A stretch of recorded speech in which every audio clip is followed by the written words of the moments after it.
Hello again, and in this short video I'm going to show you how to set up very quickly your asset purchases within Cash Forecaster software. So first of all, just going to quickly go through some of the depreciation rates that you can have within the software. Don't get too worried about if you don't know too much about depreciation if you're not an accountant using this. You've got various rates down here, and you should be able to get these from your accounts anyway. So there's quite a lot to select from in the first place, and there's one where there's no depreciation, or RB, which is reducing balance, and then SL, which is straight line. So you can set up all your rates. So you can set up anything from 0% one through to whatever percentage you like, 100% if you like, would adjust your depreciation accordingly, and then you can change each one between whether it's reducing balance or straight line. And once you've set up all of these, I mean, this comes set up already when you buy the software, so in theory you don't actually need to adjust this one unless you've got a specific rate that doesn't appear there.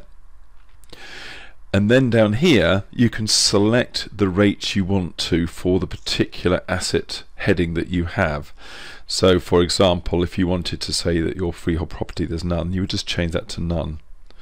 These headings here are adjusted down below as well. So for example, it wasn't freehold property, it was leasehold property.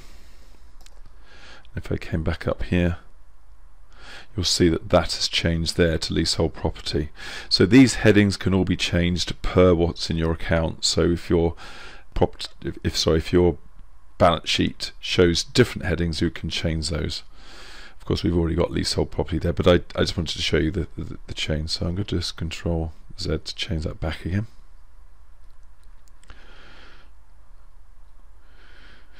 And then you can go down and change your different rates. So it might be, for example, your motor vehicles isn't at 25% reducing balance. It might be at 20% straight line, for example. Or your equipment is not 20. Whoops, I'll change that back again actually, because a lot of these are fairly standard rates. Your equipment may not be 20% straight line, it might be 10% straight line, or whatever it happens to be. So you, quite quickly and easy, you can actually change those here. So once you've set up the depreciation rates that you're happy with, and if you've got opening balances, so you'd enter the opening balances of any fixed assets you've got here, and they will be taken straight from your accounts.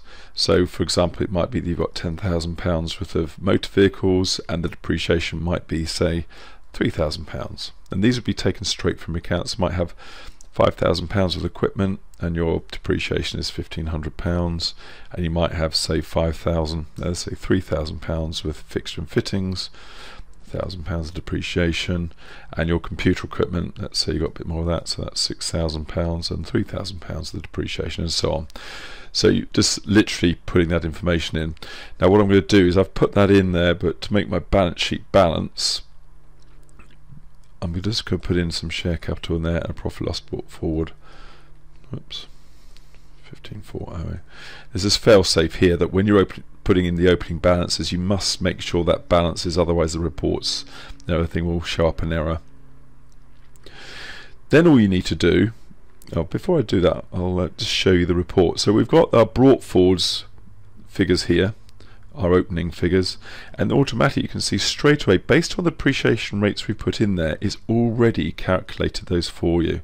So you see that these numbers are put in for you straight away. Now if I go to my data screen and I want to say that we're going to add a motor vehicle, and here you can select whether you charge VAT or not on the, or whether you charge VAT or not on the asset that you've just purchased, and whether you can claim it. And in your country, if that's GST or sales tax, you'd put the appropriate rate in here.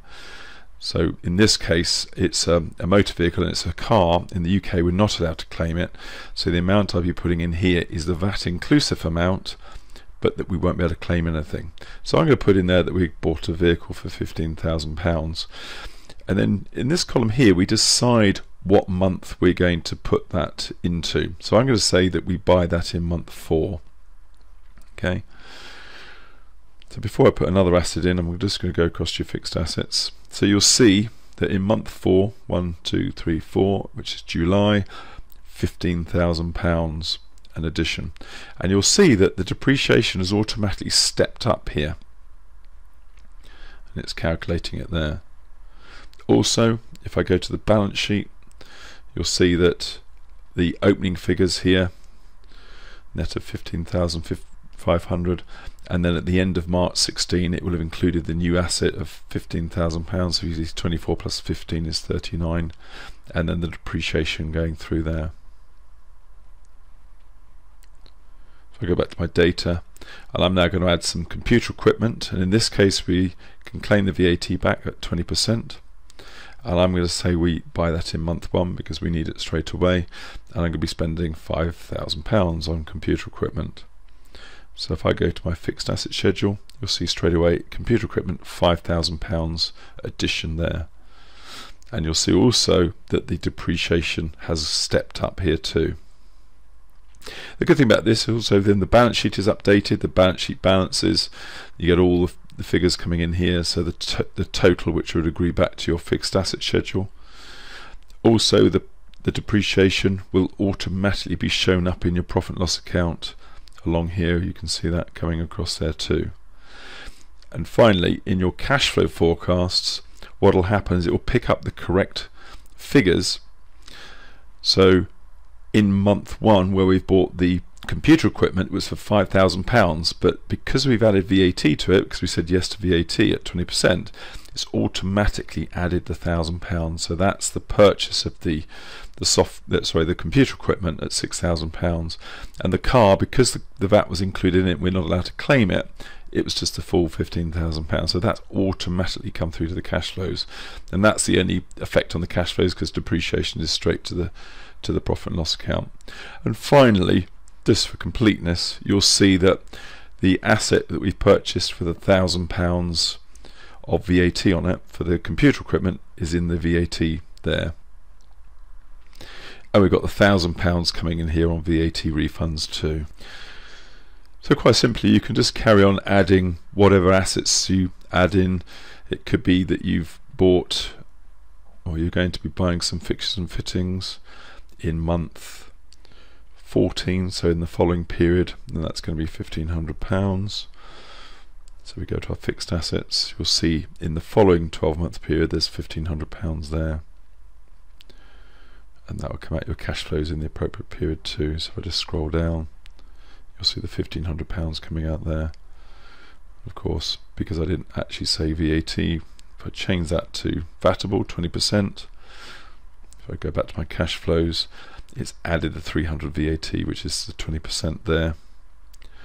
This doesn't change because it's £1,500 net, and our VAT summary will be there.